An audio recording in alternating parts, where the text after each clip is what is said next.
Welcome back to Unpopular Opinion. Today, Spider-Man 2 kinda sucks. Let me tell you guys, this episode brings me no joy. I love video games, and Spider-Man has meant more to me than any other fictional character ever has or will. So this game being in the state that it is genuinely depressing. This is Insomniac's third crack at making a Spider-Man game, and I gotta say I'm not excited to see a fourth. But we're gonna get into it on a fundamental level. Please like and subscribe, and hear me out. I know you may not like what I have to say. We're gonna talk about the story, game direction, and gameplay, and how none of it really works cohesively. The biggest issue in the story is that there are a lot of plots and none of them are very well paced. The game is far too short to explore both these characters' inner and outer conflicts. Their stories will abruptly split and reconnect without any real rhyme or reason.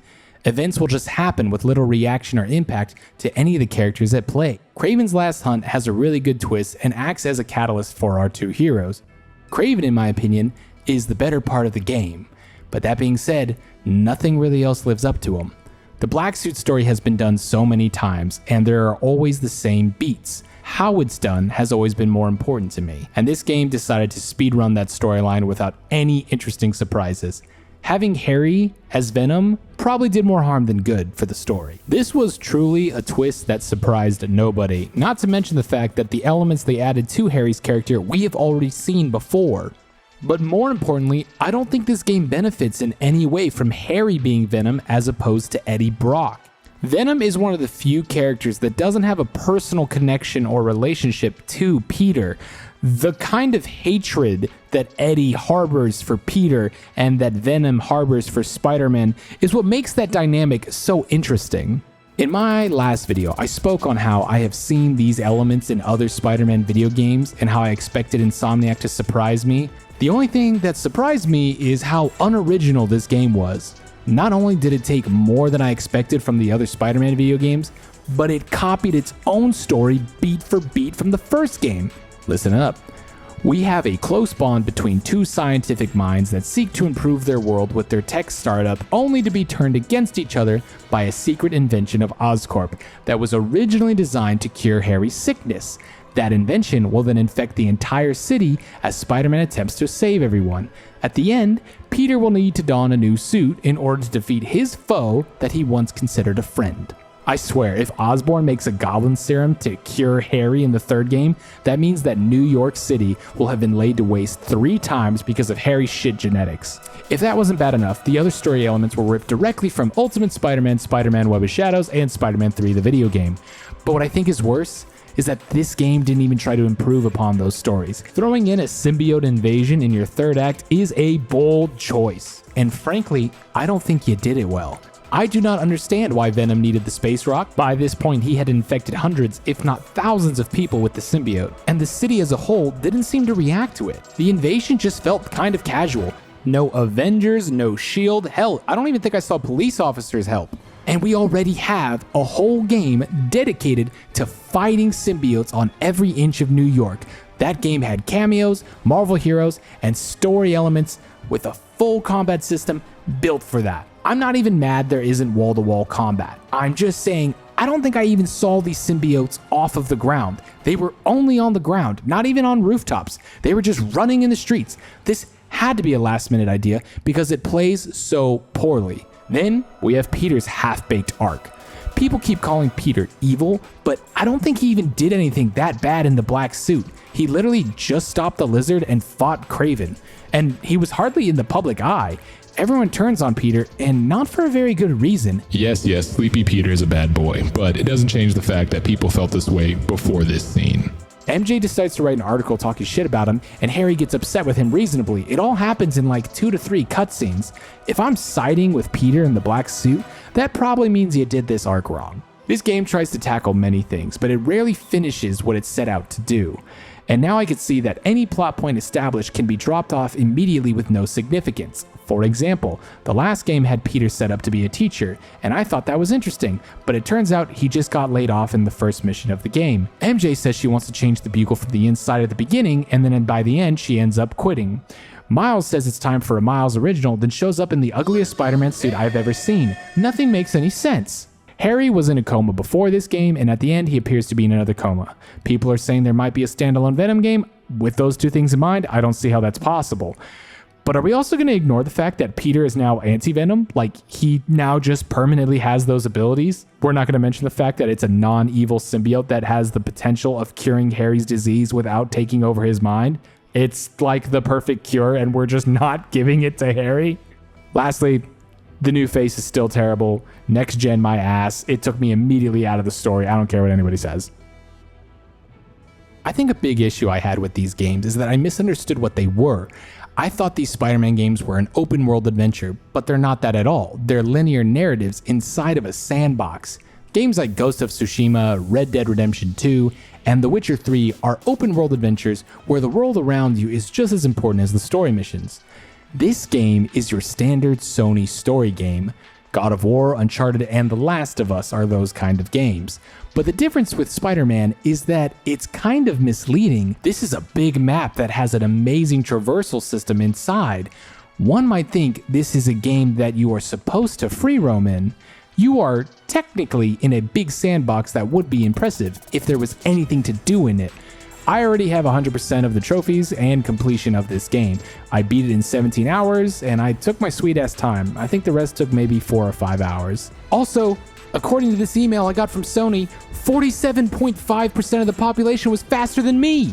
So we're looking at 24 hours or less for $70. That is not great bang for a buck, and I do not see myself coming back to this game either. Let's look at some other AAA games I've been playing and see the playtime. I'm 27 hours into Baldur's Gate, and I haven't even finished Act 1. Definitely worth $70. Resident Evil 4, I have 75 hours in. I'm not 100% done with it, and I've played it multiple times.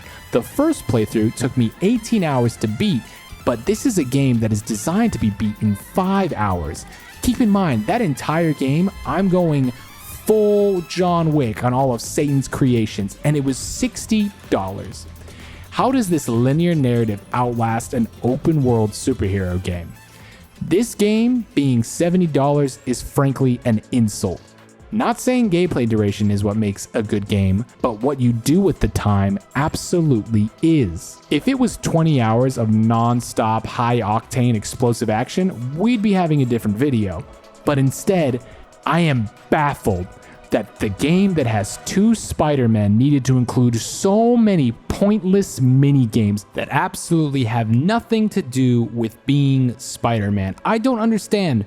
There are so many great mechanics in-game, and I feel like there was only one time I had to use spiderwebs to get out of a sticky situation.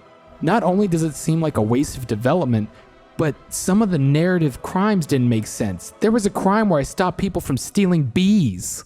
Bees? There are these guys that are stealing bees in New York. These babies. He's got bees. Oh, bees! Hunting wasps with a drone, making new plants, basketball, bike riding, and I mean a lot of bike riding, carnival games, going to a music museum, graffiti, serving food as a waiter, and DJ bullshit, and last but not least, MJ stealth missions return. Granted, in Last of Us vibe style. It is better, but marginally. I thought Insomniac had learned its lesson with the last 2 games, but for some bizarre reason, they decided to double down on the non-Spider-Man characters.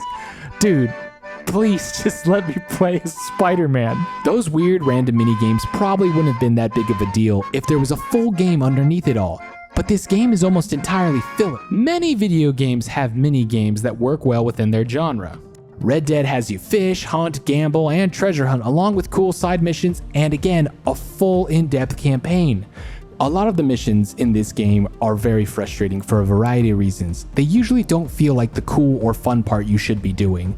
The mission that talks about the Amazing Fantasy 15 cover isn't actually you recreating that moment, it's you delivering a photo of that moment on a bicycle. I thought when Peter was trying to lure Venom away from the nest, we would actually play that part and not just watch it. But nope, you just switch to another MJ mission. I thought Venom was going to have more playtime, but nope, just that one mission that was kind of cool.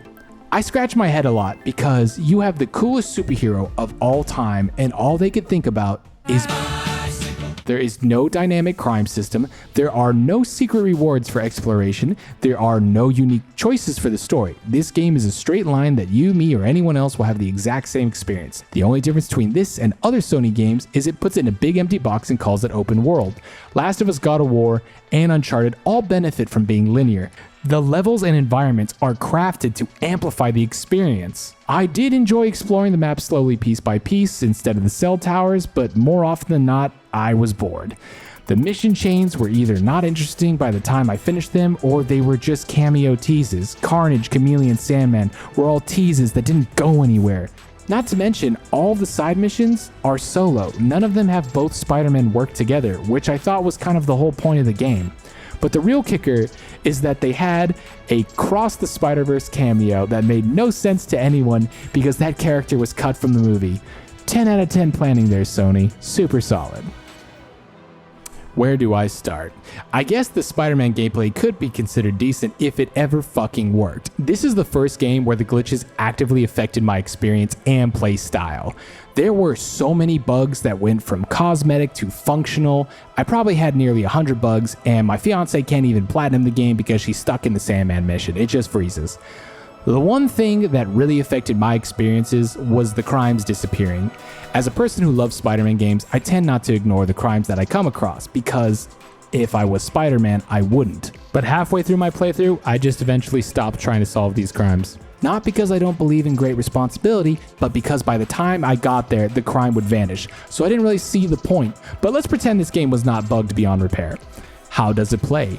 Remember how I complained about the gadgets in my other video? I'd like to apologize because they made them so much worse. None of the new gadgets are any good, and none of them can even be used in stealth. The OG gadgets were impact webs, trip mines, and web bombs. These are now just gone. Spider-Man is all the weaker for it. Instead, basically all drones, and all they do is either pull people together, scatter them, or throw them in the air. 2018 Spider-Man was very different. All the gadgets have a purpose and work really well together. The trip mines are a great way to take out 1 to 2 people in combat or stealth. Web bombs are a great way for AoE web attacks. And if you use a concussive blast, they all stick to a wall. Impact webs did technically make it back, but only if you use symbiotic surge mode. Then the web bullets will act as impact webs. So what I'm really trying to get at is they nerfed the shit out of Spider-Man just so they could buff him with the black suit.